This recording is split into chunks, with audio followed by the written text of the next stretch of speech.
Or, les fils de Dieu vinrent un jour se présenter devant l'Éternel. Satan vint aussi au milieu d'eux. Job 1, 6, 22.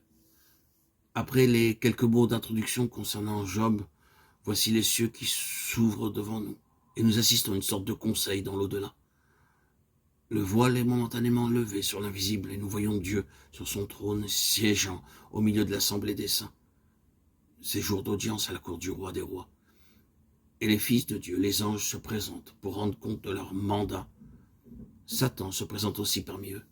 N'est-il pas prince de la puissance de l'air, lui, le diable, et Satan qui séduit toute la terre habitée, lui, l'accusateur des frères? De nombreux passages des Écritures confirment presque jusque dans les détails cette description de l'Éternel. Siégeant dans l'assemblée de ses saints, les cieux célèbrent tes merveilles, ô Éternel, et ta fidélité dans l'assemblée des saints. Car qui dans le ciel peut se comparer à l'Éternel, qui est semblable à toi parmi les fils de Dieu? Dieu est terrible dans la grande assemblée des saints, psaume 86, 8.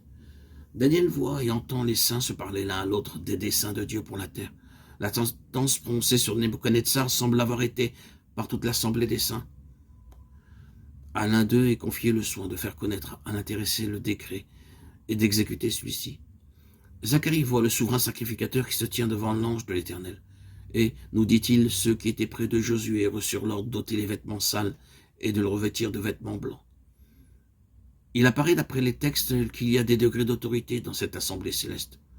Nous avons les noms de deux archanges, Michel et Gabriel.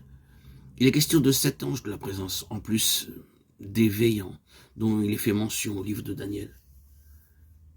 Godet dit que le nom de Gabriel signifie « héros de Dieu » et que cet archange est chargé des missions divines concernant le salut des hommes. C'est lui qui fut envoyé à Marie pour lui annoncer la naissance du Sauveur du Fils. Le nom de l'archange Michel signifie qu'il est semblable à Dieu. Il lui appartient de détruire tout ce qui ose s'égaler à Dieu, tandis que Gabriel travaille à l'accomplissement du plan divin. Gabriel est envoyé pour rendre Daniel intelligent dans les choses de Dieu.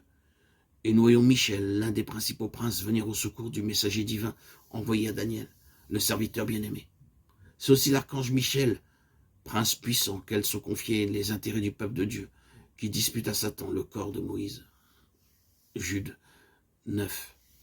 Dans l'Apocalypse, verset 9. Dans l'Apocalypse, le voile est à nouveau levé, et nous voyons l'archange Michel conduisant les armées célestes contre Satan.